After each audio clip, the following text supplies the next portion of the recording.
Hey, podcaster. Well, look, today's episode, it's a wild ride. We talked a lot about death. We talked a lot about deception and illegal behaviour. It was one definitely not for police people if you're listening, but enjoy. These stories are juicy as hell. Live across Australia. This is Ben, Liam and Bells. Late Drive on Nova. 13 24 10. Did you escape death? We want to do this tonight because you may have missed it. We got this incredible call from a guy named Nev just last week who escaped death in a plane crash.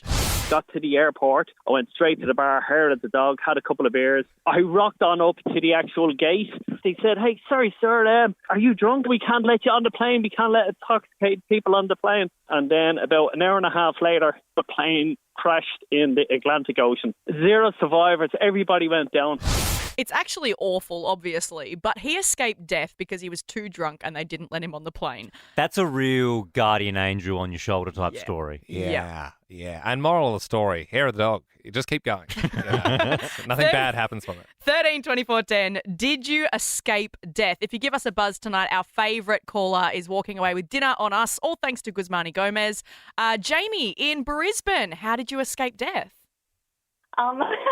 So it was a few years back. I was heading on the freeway north and basically this lady in front of me kept tailgating. I was tailgating this lady because she kept brake testing me. And obviously the roads had been pretty wet all day from pouring down with the rain. So I went to overtake her in the right lane and she brake tested me again just before I got into the right lane. And I ripped a bit too hard and did about 3 spins in the middle of the freeway. What? So there was no one behind me, luckily, but I kind of thought someone was obviously watching over me because if there was a truck or something behind me, probably would have died. But yeah, as soon as I sort of stopped spinning, I straightened up my car and was kind of panicking a little bit and was pretty grateful that I didn't die. Gee, I mean, the way you said you sort of straightened it up there, it was like a Tokyo Drift thing. It was almost like you just kept driving in a continuous function. And I imagine the woman who was brake testing you was just cackling, going, ha ha ha. Yeah. Also, See, no, this is the thing, Jamie. I don't brake test people, but I would only be doing that if the person was tailgating me very closely. Riding my ass. It's a chicken and the egg type thing, isn't it? It's like, the term of, you're brake testing me. It's like, yeah, because you're only a metre away from me going 100 k's an hour, okay? You're trying to get them to back off. Jamie, thank you so much for getting involved. We're going to pay for your dinner tonight. That is on us. Oh, thank you. No worries. Can't go on some good menus. Absolutely, Jamie. Try Guzmani Gomez's legendary Cali burrito. It's Chipotle seasoned fries in a burrito and guac and sour cream are included only at GYG. Yum, yum. We got plenty of those to give away. 13 24 10. Did you escape death? Talia joins us now in Barizzi. Did you escape death? About 8 years ago, my husband and I were on a holiday in Byron Bay and we thought it'd be a great idea to hire some surfboards, being complete amateurs, never having surfed before. We went to an unpatrolled beach and, before we knew it, we were taken off down the beach and we were getting pummeled into the rocks. Because it was unpatrolled, there was no one there to help us. We started sort of waving our hands and yelling for help. It was classic, like, come up for a breath, get smashed by another wave situation. And a couple of old fellas, like maybe in their 50s, 60s, you could tell they'd been like surfers their whole life in Byron Bay. They paddled out and rescued us. Yeah, the old surf dogs had to get you. Probably the third lot of grommets they pulled out that day, I reckon. An unpatrolled beach. I mean... Yeah, but cowabunga. If you're going to tackle big waves, you got to do it. Ellie in Brizzy, what about you? You escaped death? Yes, it was almost 10 years ago, back when I was a student, and the only way I could get to my placement was one of the girls only had her international driver's license, and I was desperate that day, and we got to the intersection, and she didn't know that when the light goes green, that you have to wait for the cars who are coming in the other direction to go before you can turn, because there was no arrow, and she just went for it. And we just... Yeah, I don't know how we survived that. I was just pale as a ghost and, it was just, Yeah, wild. that'd be scary stuff for sure. But once again, cowabunga. If you're going to turn, you got to turn. Tammy in Sydney, what happened to you? I was working at an NRL stadium and about 15 years ago, went to turn the big lights on for the evening. They'd had some construction going on. And, I got hit by a bolt of lightning, which was about 750 volts. No way. And after 2 weeks in hospital, pretty much I was told that the rubber-soled shoes that I had were what saved my life. What? Because the electricity literally went in one side of the body and came out the foot on the opposite side. Oh, whoa.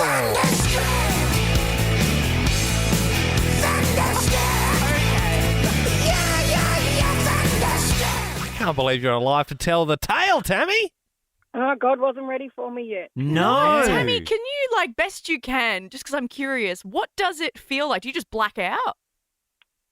I don't actually remember a lot of it. What I remember was seeing what looked like a flash of lightning in front of me. I don't remember a lot more after that. So It was kind of if you'd brought the threw Burks me out about that 3 night, meters. it would have been done. I reckon the Burks would insulate you, though.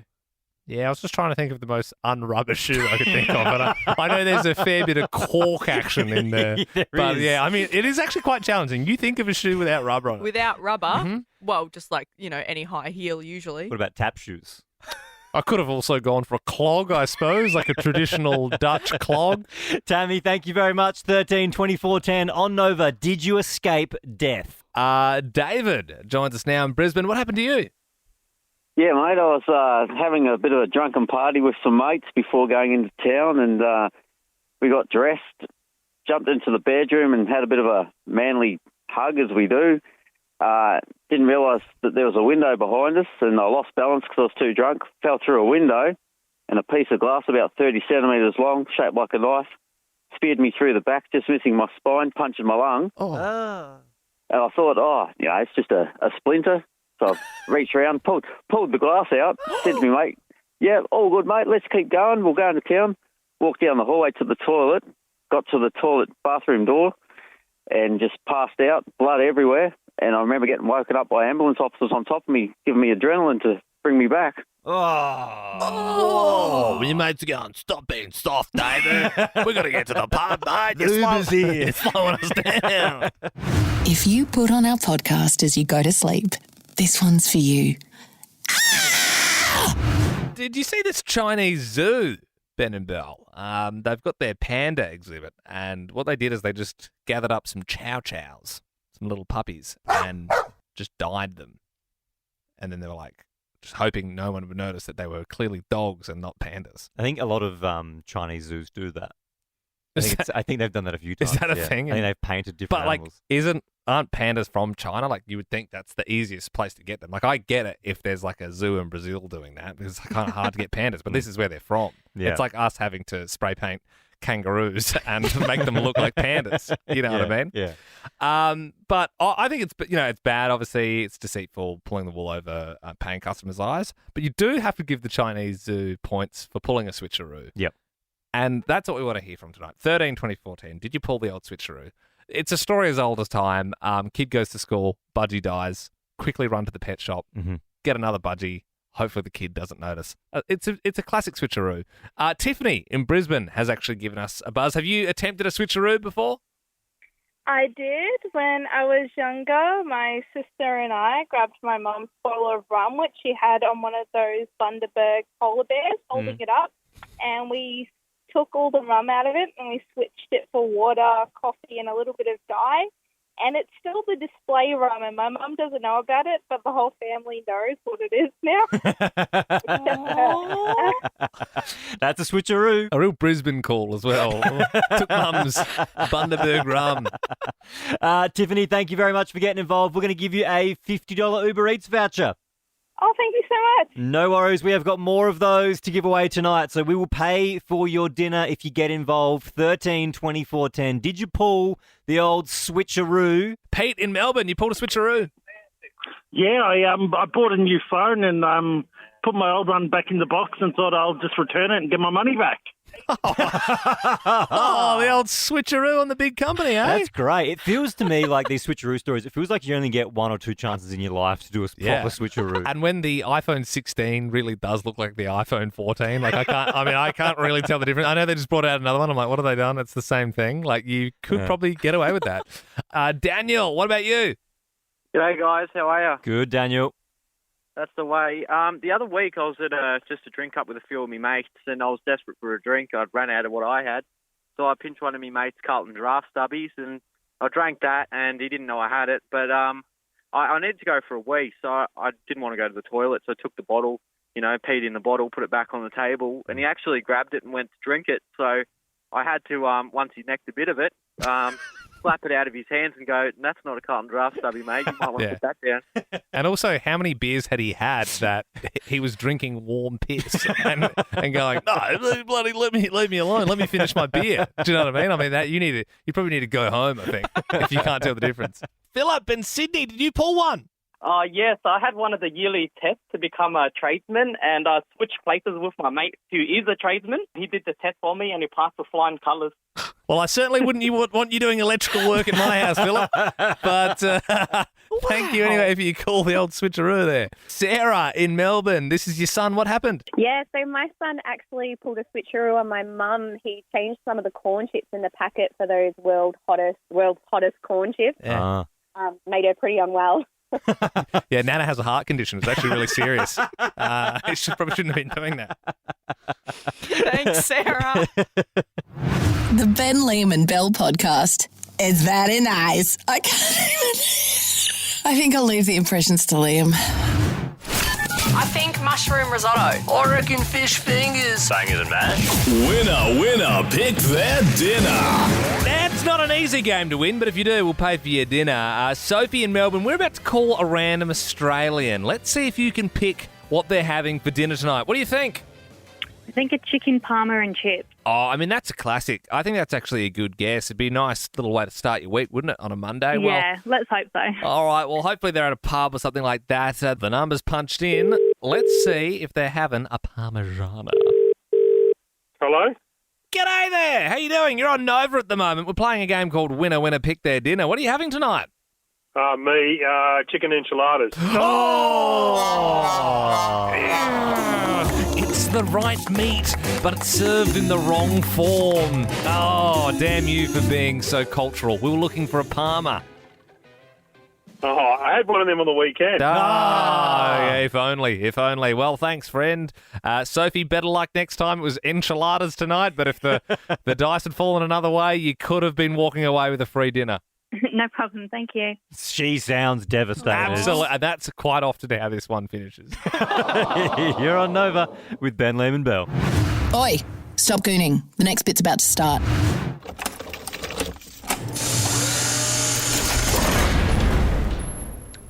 We've just opened up the Forbidden folder. That's where we keep all the ideas that the boss has said no to in the past. And 13-24-10, we want to ask this evening, what have you done whilst driving? Now, obviously, when you're driving, you should only be driving. Everyone knows that. And listening to Nova. Of course. Especially when Late Drive's on, Ben, Liam and Bell. And you can catch the podcast after you've listened to Smallsy's surgery, of course. But there's these new mobile phone detection cameras. So it's new technology that's come in. So they'll scan over your head and then you get done. So it's not just like police on bikes and stuff, pulling up at the lights and pinging you anymore. Just in South Australia, over the last 3 months, 68,000 people have been done. 68,000. 68,000. That's a lot. Oh, my gosh. And I think they're just in the warning stage. When they bring in new tech, it's just like, hey, just so you know, we caught you. And if we catch you again in a month or any other time doing this, you'll get fined X amount and lose demerit points. Yeah.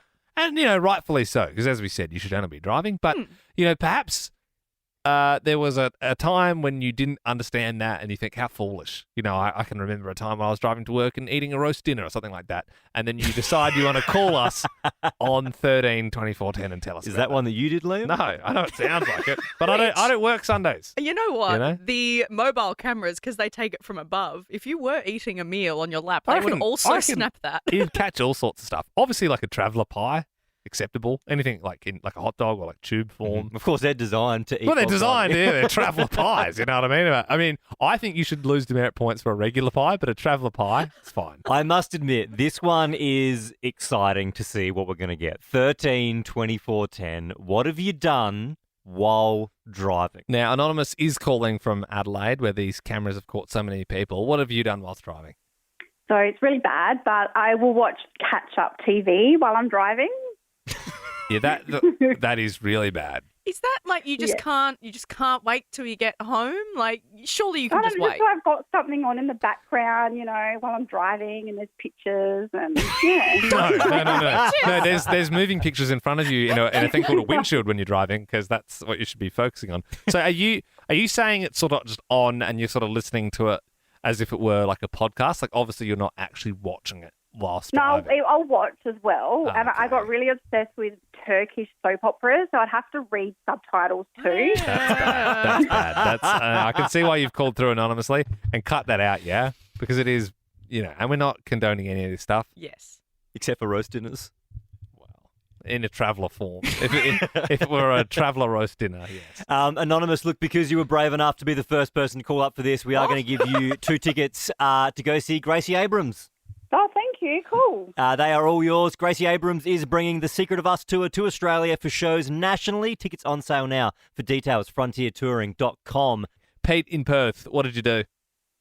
Well, I've mastered the art of steering with my knees, which allows me to eat basically anything while driving. Yeah, that's bad. How are you accelerating and braking and using your knees at the same time? Yeah. I got 2 knees. It's just swapping them between the different things my feet need to touch. I'll be honest with you, Pete. Growing up, I did witness a lot of my dad doing the knee driving. He was quite good. He was quite good with the knees. Yeah. Sometimes I do it just for fun, even if I'm not eating, just to test my feelings. Yeah, like around a roundabout maybe, just to see how good your knees are. That's not okay. Yeah, it's not good. That's not good, kind Pete. of the equivalent of people on bikes that just don't use their hands. I'm like, why? Pete, just hold the handlebar. What's some of the adventurous things you've eaten in the past whilst driving with Yeah, knees? the most risky one is probably ramen, soup noodles. Dude, I struggle doing that on a table. I don't know how you're doing that in a moving vehicle.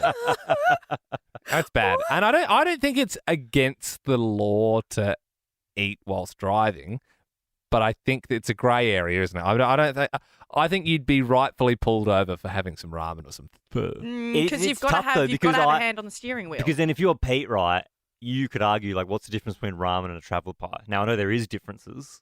Oh, yeah. But you could argue well, it. yeah, you're not getting away with ramen with one hand. I think, to be safe, if you're on a long journey and you know you're going to get peckish, just have a Camelback and fill it with custard or something like that. So then you've just got the straw in your mouth, and you can just both hands on the wheel. You can focus on the road and just slope away. Pete, thank you very much. Anonymous in Sydney, please tell us, what have you done whilst driving? Hi. Yes, I am anonymous. My partner and I were going on holiday, and he was feeling a little bit toey at the time. So whilst we were driving, I gave him a pleasurable experience. Whoa. You pulled over and bought him a traveller pie. I think he bought her a traveller pie. Yeah, maybe. Anonymous, it was all... So you go. We actually got caught on camera as well, and yes, it wasn't very fun at the time. I bet he put that up on the wall. yeah, it's up at his work. So were you fined or something, or is one of you in prison now? Like, what happened? No, he actually got a fine because his seatbelt wasn't on properly. So that was the worst bit, was it? Anonymous, thank you very much for sharing. 13 24 10. Give us a buzz. What have you done while driving? Anonymous in Brisbane, not giving us your name, probably for good reason. This was your boyfriend. What did they do? So we have to collect the water bottles, like the plastic drinking water bottles, because he has mastered the art of peeing in bottles while driving whilst being stuck in traffic. Yeah, right. And so, you live in a busy part of the city. Are you doing a lot of long-haul drives, or does he just have a child's bladder? A child's bladder, 100%. And Anonymous, will he do this with you in the car or only solo? I have made him come for a drive with me once before just to see if he can actually nail it, and he does every time. Is he clever enough to get it into a Mount Franklin, or does he need like a Powerade? Oh, he can do it in a pump bottle. I'm pretty Gee impressed. whiz, that's incredible. That's not great for him, though. Yeah, it's obviously a very small penis. No, it's not about size. I don't it's know, just man. about getting the connection right. I need a Frank Green drink Oh, bottle. Yeah. I need a Stanley Cup. Belle, you've seen a toilet, right? You've seen how big they are? Yes. And I get it on the wall. Yes. So, I'm aware. I'm very aware. so do you know what I mean? Anonymous, thank you very much. Jody in Melbourne, what have you done while driving? It was quite a long time ago, but I was on a trip. It was a long drive. I was bored, so I sometimes didn't wear undies. I didn't have undies on this day, and I took photos down there. Righto. For someone? Yes. You couldn't wait till you were getting to where you were going? Sorry? You couldn't wait to do that until you got to where you were going? Like you just had to do it while you were driving? it was like on this stretch of road, there was nothing to see, nothing to, look at, whatever. And I went, I'm getting my phone out, taking photos. Jody just going 110 across the Nullarbor. This will pass a few hours. Getting the old Motorola Razr out. Check that out. For more great comedy shows like this, head to novapodcasts.com.au.